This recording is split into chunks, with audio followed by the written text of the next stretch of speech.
ప్రతి అక్షరం ప్రజల పక్షం. HR9 న్యూస్ టీవీకి స్వాగతం సుస్వాగతం. శ్రీ సత్యసాయి జిల్లా మడకసిర ప్రాంతంలో వలసలు ఆపేందుకు నిరుద్యోగ యువకులకు స్థానికంగా ఉపాధి కల్పించేందుకు తెదేపా ఎమ్మెల్యే MS రాజు, మాజీ ఎమ్మెల్సీ గుండుమల తిప్పేస్వామి ప్రైవేట్ పరిశ్రమల యాజమానుల సమక్షంలో జాబ్ మేళా నిర్వహించారు. ఈ మేళకు బెంగళూరు ఇతర ప్రాంతాలకు వలస వెళ్లిన వారు, స్థానిక నిరుద్యోగ యువకులు పాల్గొనేందుకు పెద్ద సంఖ్యలో తరలివచ్చారు.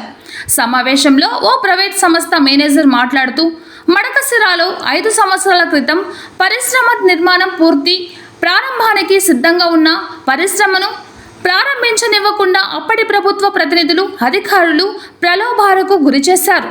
ప్రస్తుత తెదేపా ప్రభుత్వంలో నాయకులే తమ వద్దకు వచ్చి గార్మెంట్స్ పరిశ్రమను ప్రారంభించాలని కోరడం ఆనందంగా ఉందని హర్షం వ్యక్తం చేశారు. ఇతర ప్రాంతాల్లో చాలని జీతంతో గార్మెంట్స్ ఫ్యాక్టరీలో పనిచేస్తున్నాం. తెదేపా ప్రభుత్వంలో స్థానికంగా ఉపాధి లభిస్తున్నందుకు ఆనందంగా ఉందని మహిళలు ఆనందం వెల్లబుచ్చుకున్నారు. HR9 న్యూస్ సత్యసాయి జిల్లా మడకసిర రిపోర్టర్ ఈశ్వర్. నేను ఫ్రెషర్గా వర్క్ చేస్తున్నాం. ఇక్కడ గార్మెంట్స్ ఏర్పాటు చేస్తున్నామని నిన్న వాళ్ళు అనౌన్స్ చేసేసరికి ఇక్కడ అప్లికేషన్ వేయడానికని వచ్చినాం. ఇక్కడ వీళ్ళు మాకు ఉపాధి కల్పిస్తున్నందుకైతే సంతోషంగానే ఉంది. మేము చదువు కంప్లీట్ చేసుకున్న తర్వాత ఖాళీగా ఉండాల్సిన అవసరం లేదని బాగా హ్యాపీగా. పాస్ట్లో జరిగిన అక్కడైతే మాకు ఎలాంటి ఇలా గుడ్ న్యూస్ అయితే రాలేదు కాబట్టి ఇప్పుడు వచ్చింది. కాబట్టి ఈ వసతులు కల్పిస్తున్న ప్రతి ఒక్కరికి థ్యాంక్స్. మంది మహిళలకు ఉపాధి కల్పిస్తున్నందుకు మాకు చాలా వరకు హ్యాపీగా ఉంది. థ్యాంక్ యూ సో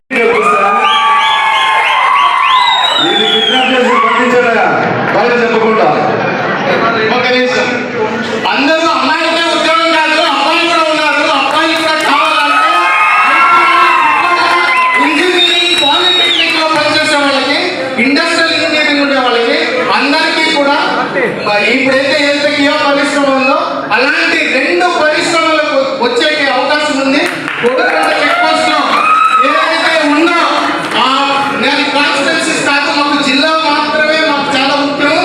వీధ వాళ్ళు చాలా ఉంది. నాకు కోరట్ల కాదా, నేను అనంతపురం జిల్లా వాడిని. సో మగవాళ్ళకు కూడా ఉద్యోగం, ఈ పట్టుకు కూడా ఉద్యోగం కావాలా వద్దా?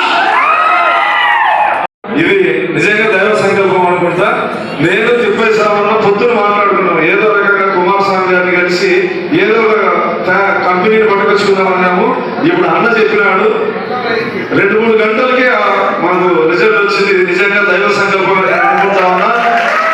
అన్న 500 ఎకరాలు అడిగాడు, ఇంకా ఎక్కువ ఇద్దాం. అనంతపురం దగ్గర ఆల్రెడీ పరిశ్రమల కోసమే భూములు తీసి పెట్టారు.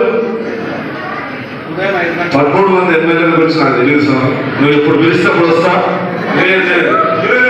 ఈరోజే పోదామా? ఇప్పుడే ఏమంటే అందరికీ వస్తే ఒక ప్రెజర్ ఉంటుంది.